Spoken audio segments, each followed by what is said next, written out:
What's crack-lacking, my peoples? This is GrizGeek, and I'm here to do a little unboxing and review of the Spinatia Assassin's type figure or model kit. This is the box art. It's pretty cool. It's from the 30-minute mission set from Bandai Spirits, made in Japan, and it is a 1/144th scale, so fits within the same type of scaling as the Gundam models. This is the bottom side panel, which showcases the core figure and the armor sets. It comes with a handgun. The armor is exchangeable, and it also has some shield binders and 2 pairs of kuni knives, which can attach to the actual armor pack, which is pretty cool. This is the side panel, which has all the legal stuff, and it has the same information that you can see from the front, the 30-minute missions logo and all that. This is the top, which has even more legal stuff, has the barcode, tells you that there's no glue that's required for this set, which is kind of cool. And then it also kind of tells you what the assembly is going to be like. There's no glue, there's no paint. All you have to do is clip it and snap it all together. So that's pretty cool. And this is the other side of the box, which has the artwork and information that you can see from the front. So I actually already opened this box and pre-built the figure, so let's go ahead and just take a look at the instruction booklet. It has a lot of information about the actual character. This is the EXM-E7a Spinatia, an EXM-E7a, which I'm going to assume is what they're calling these mobile units, these robots, these androids. An EXM-E7a developed by the Maxion forces. Compared to the EXM-A9 Spinato, the Spinatia has a design focused more on mobility than offensive abilities.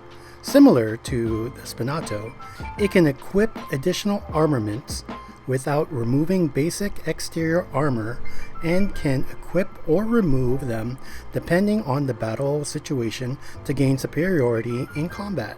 It overwhelms enemy units with its extraordinary mobility and swiftly takes over battlefields. The EXM-E7 lowercase a, or assassin type, a Spinatia equipped with enhanced armament based on the concept of assassins from Earth's civilization. The antennas on its head have jamming functions that can induce communication problems. The shield binders are equipped with small swords similar to kunais, and it takes down enemies from behind without showing up on radar, resulting it to be likened to a konichi, a female ninja, which is pretty cool.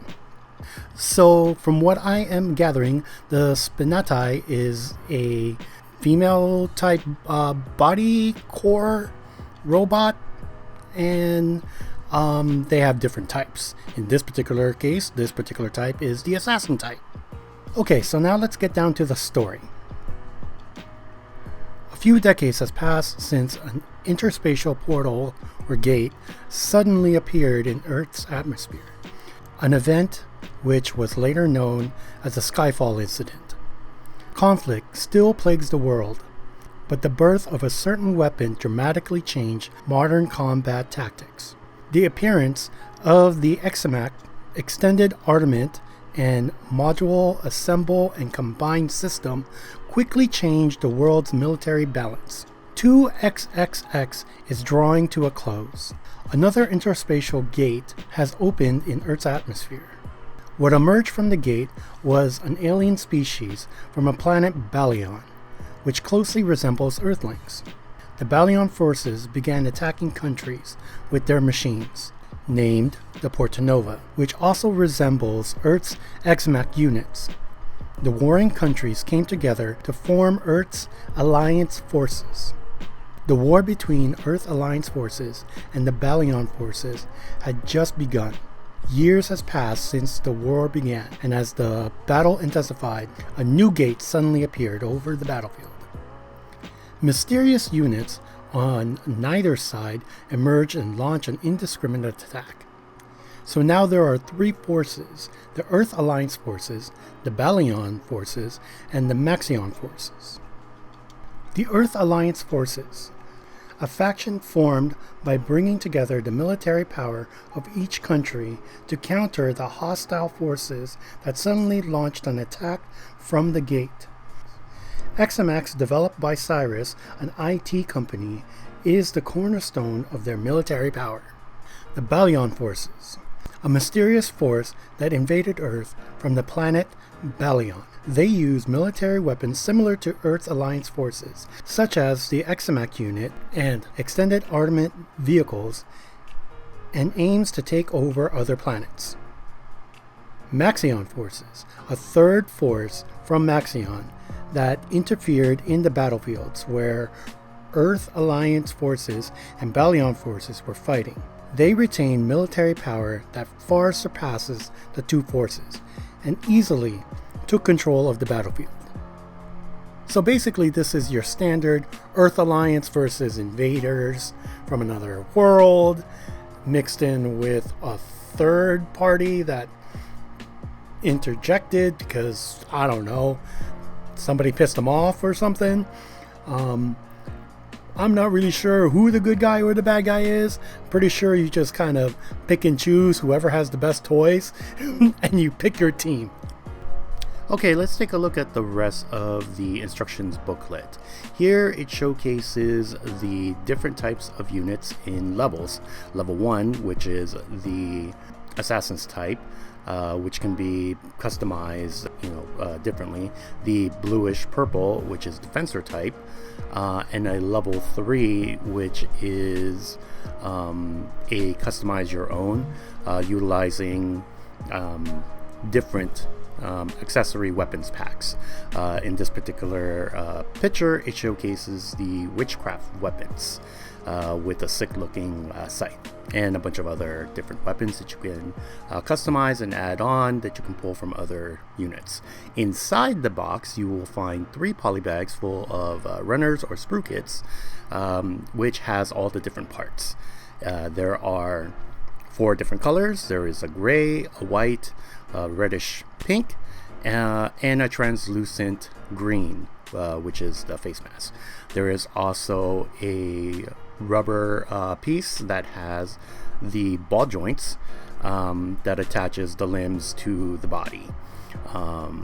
Here it showcases a quick reference of where all the parts go and how to put the unit together: the head, the torso, the limbs, and all the various parts to put it together. Then it goes into detail on piece by piece, just like any other Gunpla instructions kit.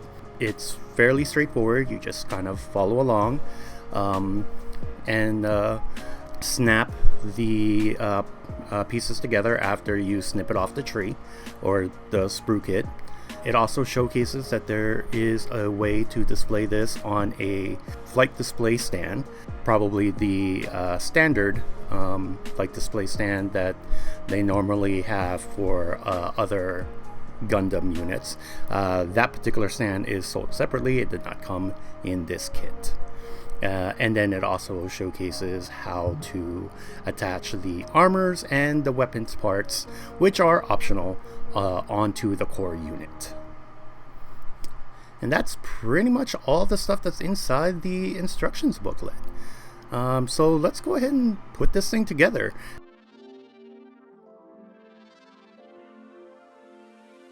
As I mentioned earlier in the video, I already started to pre-build this thing, so this is just a little time lapse of my process of clipping the parts off of the tree and putting them aside, separating them so that I know where all the parts are going to be at, and then pretty much you know, following along and snapping them together, snap, snap, snap, and building it from there.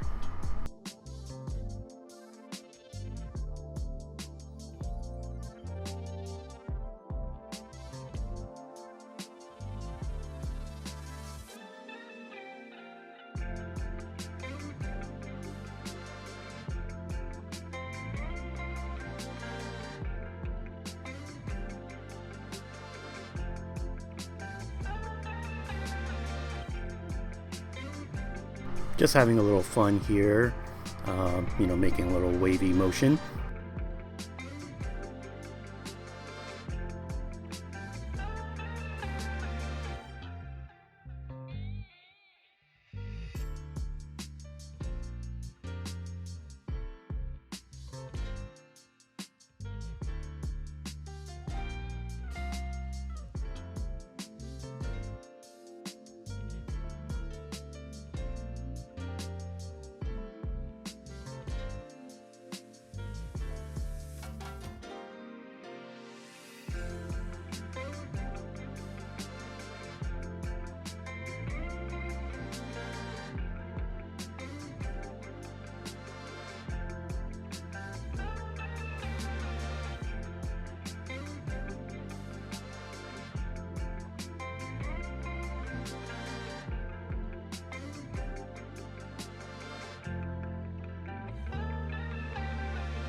And now the final reveal.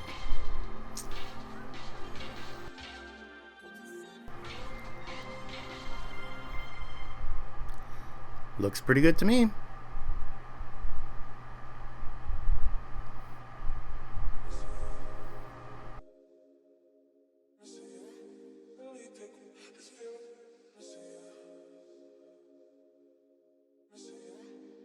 Thanks for watching this video. If you like what you saw, please like, subscribe, share. If you want to share with somebody who you think might like this kind of stuff. That's pretty much it. Tune in next time for a full review of the actual figure itself. Until next time, peace.